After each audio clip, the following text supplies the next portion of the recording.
Hey y'all, hey, welcome to Cosmic Kiss. Alrighty, I hope that everybody is in a good place. I hope that everybody is in a good space. I hope that this message finds you in a place of peace and that your heart and your minds are open and in a place of acceptance of the message and that the message is accurate. Not necessarily palatable, but digestible. Okay? Alright, so in the quest for the message for today, I was guided to inquire about how do we prepare for this next step. Seeing that the last video was about preparation, self-preservation in the midst of transition. All right, transition means we're going somewhere.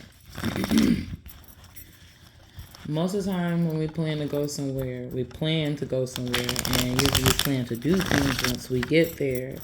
But what if you're on a journey where you're walking a path that's uncharted? Two, you are sorry about that. You are unaware of where it is in totality that you're going in regards to your next step, because you know what the goal is. You see the goal. Anytime you open your eyes, that's what you think about. That's the goal. However, it's the means to the goal, in which is all sketchy. It's looking like it's feeling implausible, but something in you is telling you not to give up. You are having this urge to not do things the same way that you're doing it, but for the life of you, you don't know how to do it any other way, or at least you can't see it any other way. And it's just a matter of healing your perspective to broaden your scope, but that takes time and that's going to take patience. So, divine, I ask that our divine ancestors, I ask that the divine, I ask that our ancestors, and I ask that our spirit guides, our benevolent spirit guides, and our benevolent ancestors, I ask that they guide this message on what is not necessarily next, but how do we prepare for what's next? Since I can't know what's next, it's clearly being, guarded. How do we prepare for next? Okay. Ooh, and ooh. Okay. And the bottom of the deck. Ooh. All right. So I picked up 5 beauties. All right. We have the 6 of Swords first. So seeing that I requested about transition and seeing as I requested about not transition, but how do we prepare? Let it go. Move on. Let bygones be bygones, because you're already moving away from a situation, but we have to let it go. Speaking to you and speaking to me, it nervous system has to catch up with what your mind has to make sense of, or your mind and your mind and your heart have to be in agreement or in an understanding. Your heart might feel as if it's being betrayed because you have to take a different route, and that route you can't see how it's going to lead you back to your goal. And so it's almost it's imperative at this time that heart and mind are in accordance, that yes, we're turning away from something.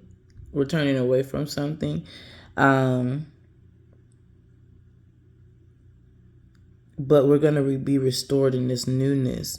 And something's catching my eye on the offshore. It's the offshore over there. It's the mama. She is just like boo-hoo crying. She's boo-hoo crying, like her head's down. She don't even see the new lands. The child sees the new lands. The dad sees the new lands, but the mama can't see it. This is speaking to me right now for as I said, the divine feminine energy, or as said, the divine feminine energy. There's 2 messages here. The divine feminine. Pick your head up. You got to pick your head up. It might be hard, and it might be. It's you have to pick. Okay, because I just listened to something about the harshness that sometimes can come with like the new age spiritual therapy counseling that's going on, where you just got to pull yourself out of it. You may not know how to completely pull yourself out of it, but do something, anything to shake that funk, even if it's not really doing a good job. Anything to break your focus or your fixation on your darkness, on your frustrations, on the shortcomings, or whatever sensory overload is going on right now that has you perceiving that things are worse than what they actually are, because you're longing for something that is something that isn't just yet. Pick your head up the best way you know how to. Pick your head up the best way you know how to, and when that doesn't work, use another strategy, and use another strategy until your mood eventually picks up. The second message isn't necessarily for the divine feminine energy, but for individuals leaning so much into their divine feminine energy. She's crying about what she's leaving and where she's going, but sis ain't doing no work. Okay, and I say that because I'm talking about someone who's leaning heavy into their divine feminine energy. Someone who's leaning too heavy into the feminine energy to where you're just in a completely receptive mode with no action. Someone's there, right there next to you, consoling you, spirit baby, for somebody. Or a child for somebody. Or your hopes or your goals or dreams of having a child, having children, having a family. It's beside you, cheering you along. You got your divine partner pushing you along energetically in the back, and your divine partner is the action part of you, but the part of you that's the divine feminine, the feminine part, the receptive part, she needs some love poured into her. But I'm feeling like it's a need for self-love to be poured into her. Moving on to the next card. So we have the Nine of Wands, a needing to defend your territory, or just a need to protect what's yours for sake of peace of mind. Defend what you need to do to maintain your peace of mind. As long as it comes to the harm of none and the good of all. Defend what it is that keeps you sane so that you can make it through, so you can pick yourself up.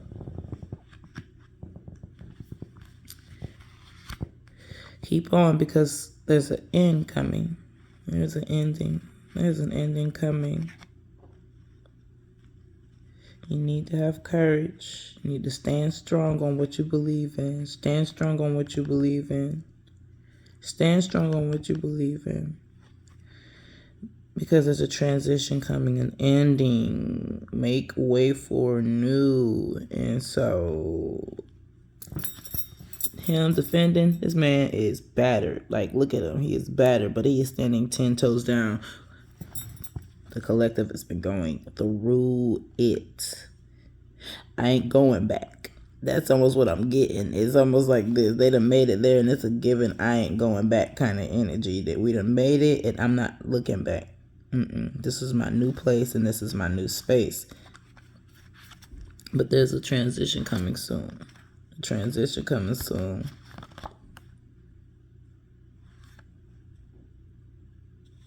And this is a Scorpio energy, so if there's a Scorpio in the house, maybe that's for you. But we have a death coming, an ending coming, and I'm compelled to look at what's in front. This right here, is this someone kneeling? This ending is going to bring everybody to their knees. I'm getting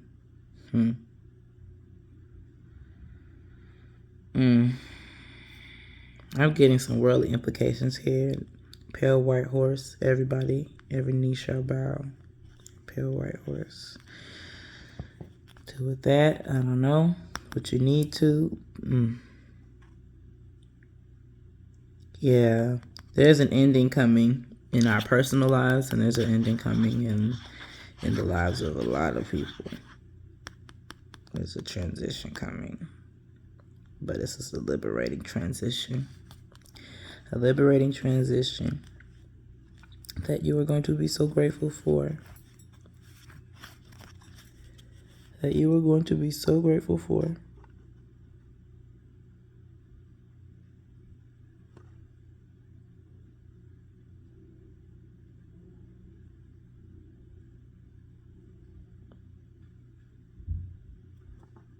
I don't know if it's material wealth, self-sufficiency. Oh, wow. So this ending is going to bring upon self-sufficiency in the sense of security. But this ending may be one that is hard to deal with. It may bring you to your knees in both a good way. Well, let's read it this way. Let's read it positive first.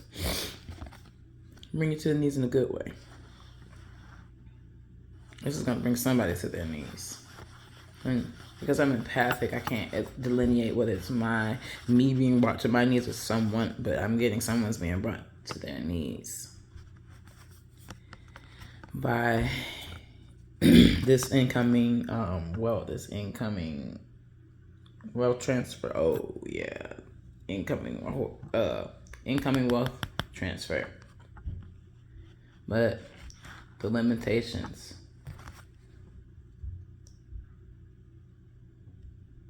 Brings change. Okay. The self-limitations are going to soon to be broken because of this. The limitations that have been placed on oneself, maybe because the situation was due to choices that you made that have landed you there, which is life. However, soon to be broken, changes, beware paralysis. Just soon to be broken. This is going to help. This Nine of Pentacles that's coming in is going to help. It's going to assist with breaking this whatever limitations you've been having. Whatever limitations. I feel like whatever you left, the reason you're grieving is because you worked so hard for it. You worked so hard on it, but you worked very hard on it. You weren't very hard on it.